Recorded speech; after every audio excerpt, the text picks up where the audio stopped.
High, ভালো আছেন?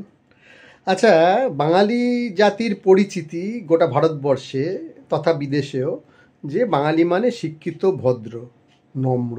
শিক্ষিত বলতে ধরুন বাঙালি মানে বেশিরভাগ ডাক্তার, ইঞ্জিনিয়ার, শিক্ষক, প্রফেসর এই পেশাগুলোই বেশি পাওয়া যেত। এছাড়া আছে ধরুন সিনেমার লাইনে আছে ভালো পরিচালক, ভালো গায়ক, হ্যাঁ, গীতিকার, সুরকার এই ধরনের শিল্পী, আর্টিস্ট, হ্যাঁ, এরা বা লেখক, উপন্যাসিক। বাংলা গল্প নিয়ে আগে প্রচুর হিন্দি সিনেমা হয়েছে বা অন্যান্য। এইটাই মেন বাঙালির এক একটা জাতির এক একটা মেন জিনিস থাকে, মানে আইডেন্টিটি যেটা দিয়ে বোঝা যায় বাঙালি মানে এই ধরনের বেশি সংখ্যায় যেটা হয় সেটাই মেন। তাছাড়া তো সব ধরনের কাজই বাঙালিরা করে, কিন্তু আজকের দিনে দেখছি এই মেন জিনিসটাই হারিয়ে গেছে। কেন ধরুন এই বছরে এখনও পর্যন্ত কলেজে ভর্তি নাকি হয়নি, জয়েন্টের রেজাল্ট বেরোয়নি, এপাশে আপনার ডাক্তারি ভর্তি বন্ধ। এবং বাঙালি মধ্যবিত্ত সমাজ, শিক্ষিত সমাজ যেটা মানে যেটা যারা সমাজকে ধরে রাখে, তাদের কোনো ভ্রুক্ষেপ নেই, তারা এই নিয়ে কোনো চিন্তিত নয়। আমি জানি না তাদের ঘরের ছেলেমেয়েরা হয়তো অন্য রাজ্যেই পড়ে, এখানে বাঙালি করছে, তাদের চাকরি করে অন্য রাজ্যে বা বিদেশে, পড়াশোনা অন্য রাজ্য বা বিদেশে, যার জন্য তাদের কোনো মাথা ব্যথা নেই। হ্যাঁ, মানে যাদের বুদ্ধিজীবী বলি একটু উচ্চ শ্রেণী, উচ্চ মধ্যবিত্ত, তাদের ঠিক আছে, নো প্রবলেম।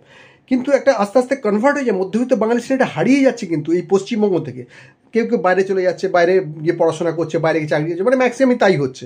এখানে একটা শ্রেণী থাকছে যারা বৃদ্ধ শ্রেণী, এই মধ্যবিত্ত যে বয়স্ক শ্রেণী, যে কোথাও যাওয়ার নেই, এখানে থাকছে। আরেকটা শ্রেণী আছে লোয়ার গ্রেডের কাজ, মানে যে কাজের ইনকাম কম, যে কাজের সম্মানটা কম।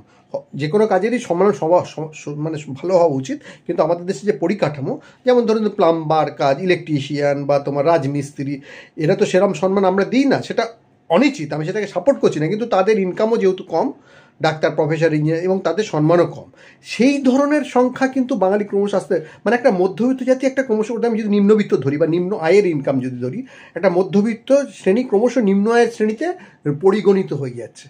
হ্যাঁ, সেই শ্রেণীটা বেশি সংখ্যা হয়ে যাচ্ছে। মানে আগে বাঙালিরা অন্য রাজ্যে গেলে যে সম্মানটা পেত, ভবিষ্যতে আর সেটা পাবে না। ভাবে এরাই মানে যেমন অন্য রাজ্যে গিয়ে এখন আমরা ময়লা পরিষ্কার করছি, এই বাড়ির ঝিয়ের কাজ, মানে জিমবিলস, ঘরের কন্যার কাজ, মানে রান্নাবান্নার কাজ এসব করছে, নর্দমা পরিষ্কারের কাজ, এগুলো বাঙালিরা অন্য রাজ্যে গিয়েও করছে।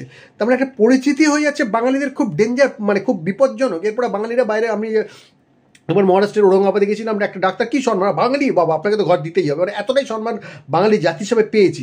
কিন্তু আর 20, 30, 40 বছর বাদে ভুলে যাবে, কেন বাঙালির কোনো প্রফেসর থাকবে না, ইঞ্জিনিয়ার ভালো থাকবে না, মানে বাংলা থেকে থাকবে না, তারা অন্য অন্য জায়গায়, হয়তো বাঙালি রক্ত, হয়তো বাঙালি, কিন্তু যেহেতু অন্য রাজ্যে তারা গোটা ফ্যামিলি হয়ে যাবে, বাংলা ভাষা ভুলে যাবে। মানে ক্রমশ একটা মধ্যবিত্ত বাঙালির যে একটা গোটা ভারতবর্ষকে যে একটা অবদান ছিল এবং সবাই সেটা স্বীকৃতি দিত, সেটা ক্রমশ ক্রমশ কমে যাচ্ছে, ডাউন হয়ে যাচ্ছে। এবং আমাদের কোনো ভ্রুক্ষেপ নেই, আর মানে কোনো এটা নিয়ে কোনো প্রতিবাদ নেই, কোনো কিচ্ছু নেই, যে যার নিজের স্বার্থ নিয়ে আছে।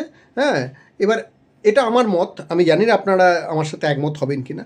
অবশ্যই এটা নিয়ে একটা প্রতিবাদ হওয়া উচিত। কেন এরকম হলো, আমাদের শিক্ষা কেন পেয়ে আমরা সব কিছু পেয়ে না, শিল্প কারখানাও কিছু নেই, আমরা শিক্ষাটাকে হারিয়ে ফেলেছি। এই যে স্কুল মাস্টার নিয়ে যা হচ্ছে সবাই জানে, নতুন করে আর চর্বিত চর্বণ করে কোনো লাভ নেই।